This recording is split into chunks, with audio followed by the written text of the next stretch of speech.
नमस्तुभ्यं मातृभूमि सत्यमेव जयते। ज्ञान ही धर्म है।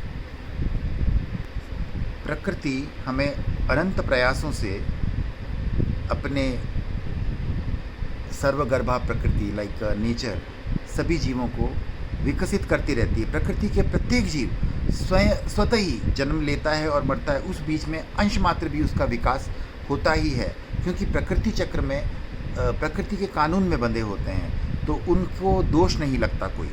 वे कोई भी कृत्य करते हैं वो बिल्कुल फ्री होते हैं। उन्हें अपना जीवन निकालना होता है, वो अपनी इंद्रियों से ज्ञान अर्जित करते हैं और कुछ विकास करके आगे बढ़ते हैं, अगले बेहतर बेटर मैनिफेस्टेशंस में आते हैं। अगर सेम जीव भी अगर उत्पन्न होते हैं तो विकसित होते हैं या फिर और बेहतर में चले जाते हैं। मनुष्य अगर अपने जन्म को मतलब अपनी उपलब्धियों को समझ नहीं पाता, तभी वो दुरुपयोग कर पाता है। अगर कोई व्यक्ति उसके भीतर जब स्वतंत्र छोड़ दिया जाता है तो सारे के सारे अस्त्र शस्त्र अच्छे बुरे हर चीज़ उसके सामने होते हैं, लेकिन हमारी प्रवृत्ति पाश्विक होती है। हम लोग पशु योनि में मतलब निम्न श्रेणी में होते हैं पहले के, तो हमारी वृत्ति तो पीछे की होती है, लेकिन हमारी आत्मा जो विकास करना चाहती है, क्योंकि अब तक विकास करते करते यहाँ पहुँची है, तो आत्मा और विकास करना चाहती है।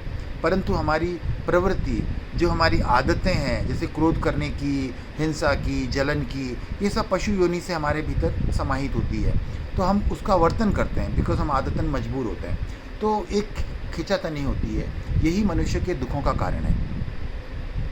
कहते हैं कि चाह गई चिंता घटी मनवा बेपरवाह, जाको कुछ नहीं चाहिए वही शहंशाह। राजा वो नहीं होता जो संपन्नता के पीछे भागता है या संपन्न होता है या उसे कोई सिंहासन की लालसा। राजा वो होता है जिसकी सभी चाहतें समाप्त हो जाता है, वो संपूर्ण हो जाता है। इसलिए कहते हैं चाहते समाप्ति हो जाए, वो तृप्त हो जाता है, उसके बाद वो समाप्त हो जाता है। तो मनुष्य योनि में वो अपने भीतर के डिज़ायर्स को बहुत ही तरीके से सलीके से उसको तृप्त करते हुए जाता है, ताकि उसकी मंजिल के वो मार्ग होते हैं, वो उसकी लक्ष्य नहीं होता। लक्ष्य जब होता है उस लक्ष्य के मील का पत्थर होता है। हम जहाँ अपनी महत्वाकांक्षा के पीक पे पहुँचते हैं, पराकाष्ठा पे पहुँचते हैं, वहाँ जाके हमारा अगला कदम निर्धारित होता है। तो हमें जीवन में करने योग्य कुछ नहीं है, जो भी हमारे भीतर दिखता है ये प्रकृति हमसे करवा रही होती है और हमें उसे कार्यान्वित करना है। ये हमारी योग्यता, हमारा कोई भाव नहीं होना चाहिए। अगर आप राजा के पद पे हो या भिखारी हो, तो न तो आपके अंदर राजसी भाव होना चाहिए, न दासत्व का भाव होना चाहिए। आपको जो उपलब्धि मिली है उसके सामने दुनिया की कोई उपलब्धि बड़ी नहीं होती। मनुष्य को प्रकृति ने परमात्मा का स्वरूप आत्मा की जो अंतिम स्वरूप होता है, मनुष्य की आकृति की तरह ही होता है। हम ध्यान साधना में हम मूर्तियों को स्थापित करते हैं, मूर्ति में परमात्मा नहीं होता। परमात्मा हमारे ध्यान साधना को केंद्रित करने के लिए वो विग्रह होते हैं, जहाँ से हम अपने भीतर एक सेल्फी की तरह अपने भीतर एक ऊर्जा को देखते हैं जो बिल्कुल स्पष्ट होती है। तो हम ये हमारे भीतर साधना का केंद्र होता है। मूर्ति में परमात्मा नहीं होते, परमात्मा हमें प्रकट करने होते हैं। प्राण प्रतिष्ठा की जाती है तो पत्थर में भी परमात्मा प्रकट होते हैं, मतलब पत्थर से भी परमात्मा प्रकट होते हैं, कि उस परमात्मा तत्व से हमारे भीतर के परमात्मा तत्व को जागृत करने का एक माध्यम होता है। ठीक वैसे ही जैसे हम संकेतों से वस्तु स्थिति को समझते हैं, इशारों से समझते हैं, उसी तरह से ये भी एक आध्यात्मिक इशारा होता है।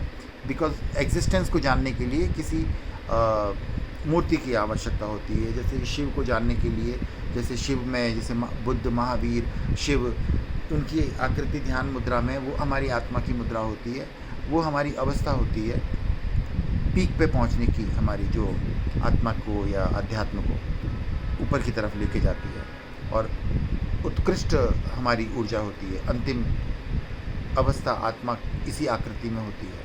शिवलिंग का भी आकृति इस तरह से होती है, एक ऊर्जा का स्वरूप होता है, चेतना।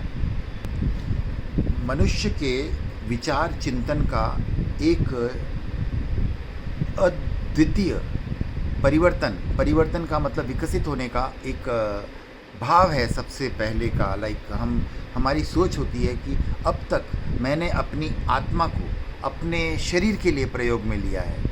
हम भाव में अपने आप को दूषित करते हैं इस शरीर के लिए आत्मा को दूषित करते हैं। शरीर का मतलब होता है भौतिक रिश्ते नाते संसाधनों के लिए अपनी आत्मा को प्रदूषित करते हैं। तो हम कर रहे आए थे, लेकिन अब मेरे अंदर ज्ञान उत्पन्न हो रहा है, सत्य की ओर उन्मुख हो रहा हूँ, तो अब मैं अपने शरीर को आत्मा के लिए उपयोग में लूँगा, क्योंकि हमें शरीर तो मिलता जाएगा, हमें आत्मा को विकास करना, आत्मा का विकास करना है, तो हम इस शरीर के माध्यम से आत्मा को विकसित करते जाएंगे।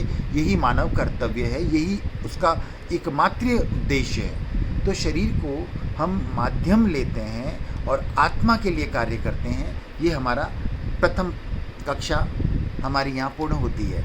यहाँ से हमारी शिक्षा प्राथमिक कक्षा से बाहर आने की ऊपर आती है। अब हम साधना के लायक बनते हैं।